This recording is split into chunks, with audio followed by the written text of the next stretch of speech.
Vous êtes, mesdames et messieurs, sur NCA, la nouvelle chaîne africaine, désormais disponible sur le bouquet Canal Plus Afrique, canal 573, et en France sur Free Canal 426. Et bienvenue dans Frontal, votre rendez-vous qui vous plonge au cœur de l'actualité politique sur le continent. Réélu en décembre 2023, le désormais ancien président malgache Andry Rajoelina avait fait ou laissé massacrer des dizaines de ses compatriotes pensant étouffer la révolte populaire. Mais mal lui en pris, sa propre armée a fini par se ranger du côté des manifestants et lui a fait perdre le pouvoir. Vos populi, vos dei, la voix du peuple est la voix de Dieu, et Andry Rajoelina l'a pris à ses dépens. L'homme fort qui dirige désormais la grande île s'appelle Michael Randrianirina, un colonel de l'armée malgache investi le 17 octobre dernier. Retour dans cette émission sur une crise qui a coûté le pouvoir au président. Mais quelles étaient les causes profondes de la révolte populaire et quels sont les grands défis du nouveau pouvoir à la tête de Madagascar? 4 malgaches avec moi pour en parler. Lala Hengo Razao-Narizo, vous êtes membre de l'Union internationale de la presse francophone. Vous êtes également membre de la plateforme Diamas. C'est une plateforme qui était dans la communication profit de l'ancien président malgache. Merci. Donc vous êtes un grand soutien. Je suis un grand soutien. Donc vous êtes un grand soutien. Merci en tout cas d'avoir accepté notre invitation pour revenir sur la crise qu'a connue votre pays, Madagascar.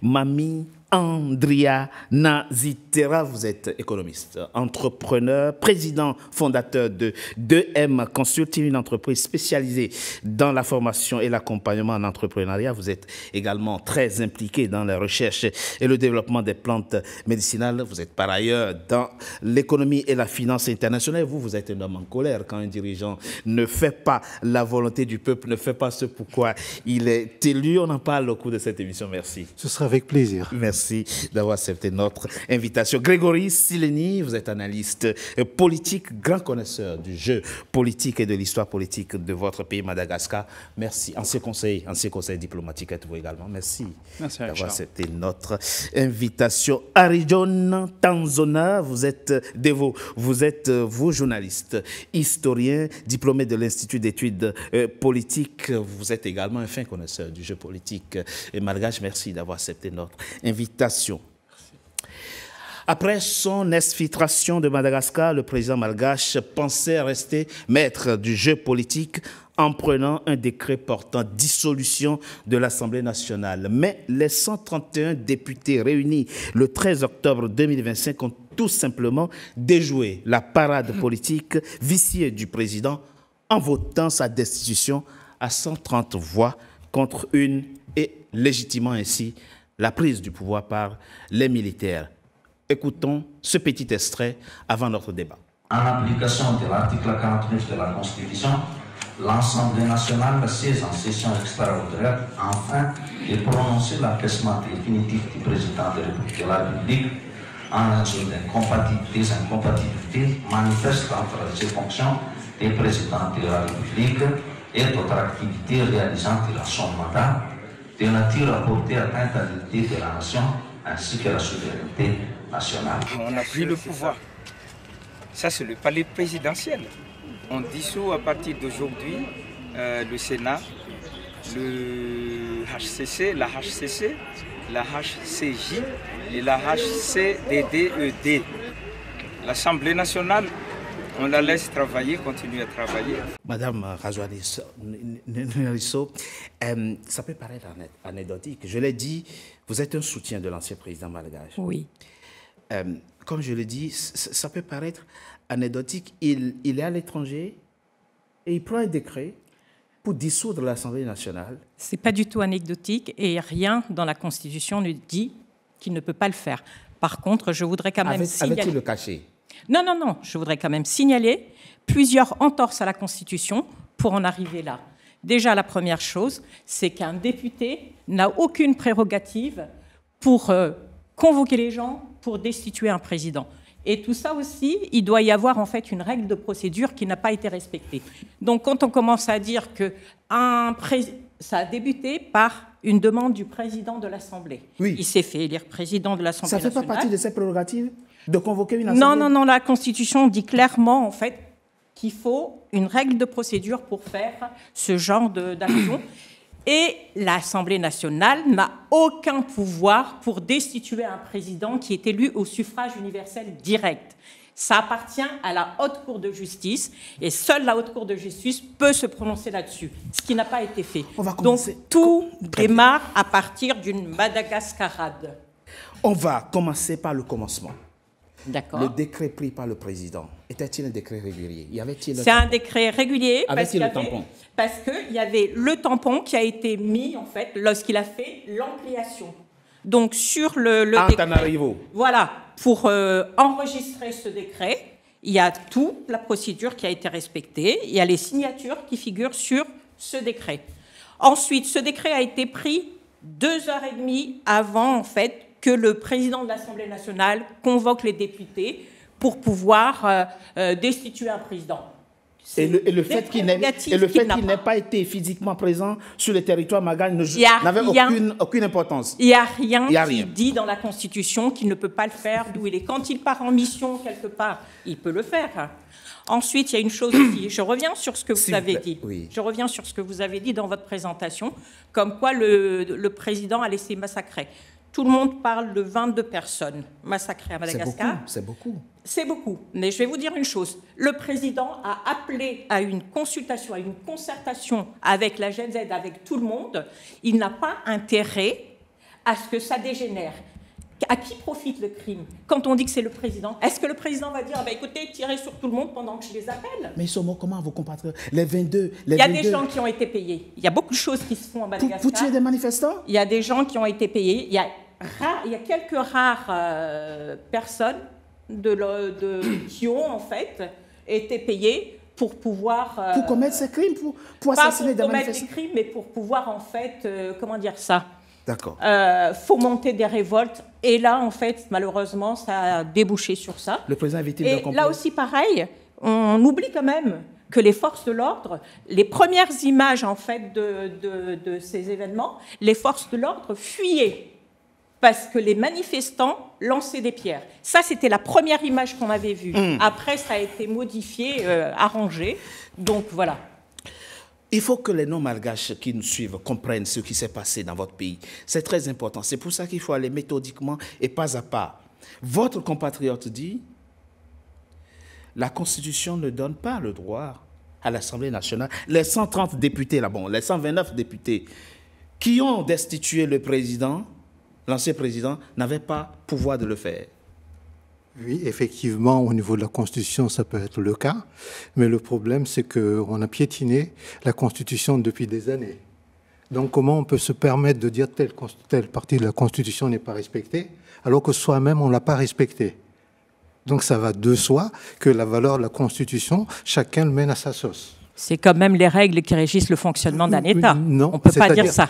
Non, à partir du moment où c'est prévu dans la loi de la presse. C'est-à-dire qu'on peut exprimer dans la rue, et pourtant on l'empêche.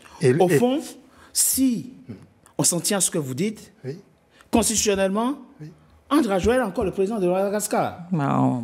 Au niveau de la Constitution. Au niveau de la Constitution. Oui, mais si on respecte la Constitution. Comme la Constitution n'a jamais été respectée par tous les présidents qui sont passés. À commencer par lui-même. Bien sûr. Ouais. Je ne pense pas que ça soit... Alors, voilà. En 2009, qu'est-ce qui s'est passé? Donc, il y avait Ravalman qui était président. Oui. Et on l'a destitué avec justement le même CAPSAT, avec l'armée, et c'est pas du tout constitutionnel. Et c'est un problème. Oui, je te laisse parler. Mais déjà, la HCC n'a pas vraiment pris en compte cette question de destitution par l'Assemblée nationale, mais la décision prise par la HCC, c'était la décision numéro 10 du 14 octobre 2025, c'était sur requête aux fins de résolution sur une sortie de crise. Il y a déjà une requête qui a été déposée par l'ancien vice-président de l'Assemblée nationale, qui est actuellement devenu président de l'Assemblée nationale, Kenny Ranjana Soulniek. Et la décision de l'HCC est basée sur cette requête. Et la requête a été déposée le 13 octobre, pas le 14. La requête était déposée le 12 octobre. Et ce qui était marqué dessus, c'était... le 14 octobre. Non, ce qui était marqué dessus, c'est des... À la crise. Ce qui peut être surprenant, Grégory Soleni, vous êtes, Sileni, pardon, vous êtes journaliste, analyste politique, les 129 députés là, qui disent avoir destitué le président, ils ne connaissent pas la constitution de votre pays, ils ne savent pas que la constitution ne leur en donne pas le droit? Non, mais de toutes les façons, il y a plusieurs choses. Si on regarde d'un point de vue constitutionnel et juridique, c'est bancal des deux côtés. Fondamentalement, ce qu'on peut dire de manière factuelle, Hans Rajön a été réélu en 2023 pour un second quinquennat. Ça, il n'y avait pas de remise en question à ce niveau-là. Oui. Après, on a bien vu finalement, dans cette période, parce que c'est une gestion de crise pour le président Hans Rajön et son équipe, et il n'a pas réussi à gérer cette situation de crise. Et on a bien senti, en fait, les choses se jouaient on va dire, en background, et nous, on ne voyait pas. Et certainement, il avait été informé qu'il y avait une destitution sur laquelle il lui était visé. Et lui, il agit très rapidement. Et comme vous l'avez dit justement tout à l'heure, un document, pas de cachet, pas de signature, et surtout, qui ne passe pas au Conseil des ministres, sachant qu'il n'y avait même plus de gouvernement, puisqu'il n'y avait que trois ministères régaliens qui avaient été nommés. Donc forcément, tout est bancal. Alors après, oui, là, on retourne dans quelque chose, je pense, qui n'est pas voulu par la Gen Z et par la population malgache, c'est les discussions partisanes. Et on va dire justement, parce que comme je vous dis, c'est bancal des deux côtés. Donc forcément, on peut trouver des arguments juridiques aussi bien du côté du régime, l'ancien régime, que des opposants. Mais ça ne tient pas la route. Et je pense aussi, je vais en finir là, oui, c'est que ce qui s'est passé avec le CAPSAT, ce qui s'est passé avec les opposants, et avec les acteurs... C'est le régiment de l'armée qui est aujourd'hui au pouvoir, on va dire. Exactement, les acteurs politiques, ils avaient bien évidemment le précédent de 2009, et leur objectif, c'était que cela ne passe pas par un coup d'État. Parce que si c'était reconnu comme un coup d'État, on sait ce qui s'est passé en 2009, les répercussions sur le plan économique, sur le plan même dans le concert des nations et sur le plan international. Donc eux, l'objectif, c'était que ça ne soit pas reconnu comme un coup d'État. Donc il fallait avoir un assentiment de la HCC, un assentiment avec les députés, et voilà le résultat que ça produit et que ça donne. Et pourtant, le président a bien dit, enfin votre président, pas le mien. Ah, vous ne le reconnaissez pas? Ah non. En fait, c'était bien marqué, la HCC, c'était marqué sur les papiers, les documents de la HCC, chef d'État par intérim. Et tout d'un coup, c'est devenu président de la République. On ne fait pas une investiture pour un chef d'État par intérim. Donc, je suis désolée, mais... Donc, l'investiture ne compte pas, ça n'a aucune valeur légale. Comme le dit Grégory, c'est bancal peut-être des deux côtés, mais en tout cas, ça part à partir du non-respect de la Constitution dès le départ. Donc, en plus, il a bien dit, c'est un coup d'État. Regardez bien toutes les vidéos qui sont passées. Il avait accepté, il avait dit, oui, c'est un coup d'État. Ensuite, il a dit, comment dire ça? On enlève toutes les... On dissout. Oui, dissout. L'Assemblée, on dissout, on dissout les institutions... Les institutions de la République. Sauf l'Assemblée nationale. La HCC. Parce que c'est l'Assemblée nationale qui l'a mis à sa place. Ah, c'est pour ça qu'il n'est pas... Le président de l'Assemblée nationale est allé 45 minutes discuter, en fait, dans son truc avant, donc dans son... Comment on appelle ça? Sa caserne avant. Sur le plan légal, l'actuel président de Madagascar n'a aucune légitimité. De toute façon, pour avoir une légitimité, il faut être élu par le peuple pour être président de la République. Oui, c'est ça. Mais donc ça, c'est là, constitutionnellement, c'est un chef d'État par intérim pour une transition. Il n'a pas été élu par le peuple, donc il ne peut pas dire je suis président. C'était le cas en 2009. C'est exactement pareil en 2009. Quand il a pris quand il a mené la révolution populaire, qui a conduit à un coup d'État, c'est les mêmes éléments de CAPSAT qu'il a fait monter au pouvoir. Et c'est les éléments qu'il a destitués 16 ans plus tard. Il faut dire les choses clairement, y compris dans leur gravité. On a bien compris la position de votre compatriote.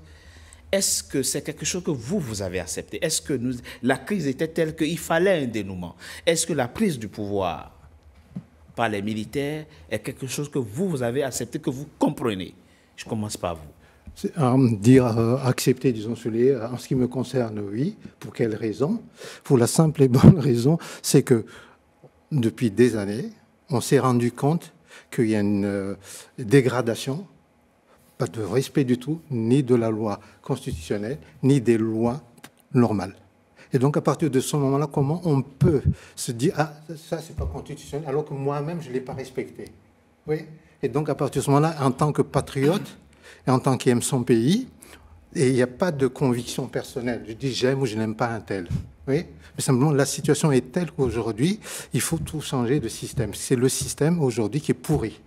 Donc c'est le pourrissement du système qui vous amène à admettre et à accepter que les militaires prennent... Et ils vous inspirent confiance, les militaires? C'est-à-dire, est-ce que... Ah oui, je sais, la question... Quand on regarde un petit peu ce qui se passe aujourd'hui, donc les militaires, ils sont 5, soi-disant, donc en tant que responsables de l'État. Hein. Il y a le colonel, et puis 3 autres colonels et un lieutenant-colonel. Non, c'est des généraux. Voilà. Non, c'est des colonels. Ce sont tous des colonels et puis un lieutenant-colonel. D'accord? Et à partir de ce moment-là, quand vous voyez que le système, depuis, je dirais depuis 2002, ne fonctionnait pas comme il faut, chaque président qui est là fait comme il l'entend, comme il a envie de faire. Oui? Et quand vous voyez la pauvreté qu'il y a, et que moi-même j'ai vécu puisque je travaillais avec... On reviendra sur les causes profondes de la révolte populaire dans la deuxième partie de notre émission. Je propose qu'on marque une courte pause. On se retrouve dans quelques secondes pour la deuxième partie de notre émission. À tout de suite. NCA, désormais sur Free. Après son intégration au bouquet Canal+ Afrique, Canal 9 et Canal 573, NCA poursuit son développement et vient d'intégrer le célèbre bouquet Free TV, Canal 426. La chaîne panafricaine renforce ainsi son ancrage aussi bien en Afrique que hors d'Afrique. Le développement de NCA, c'est vous, nos téléspectateurs à travers le monde. NCA, la chaîne panafricaine de référence.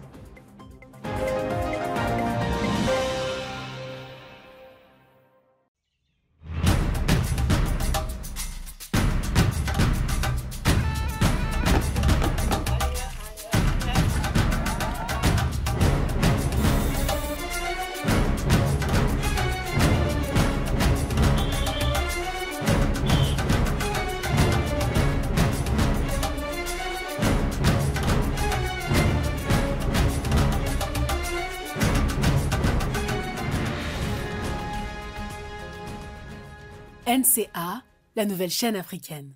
NCA, the New African Channel.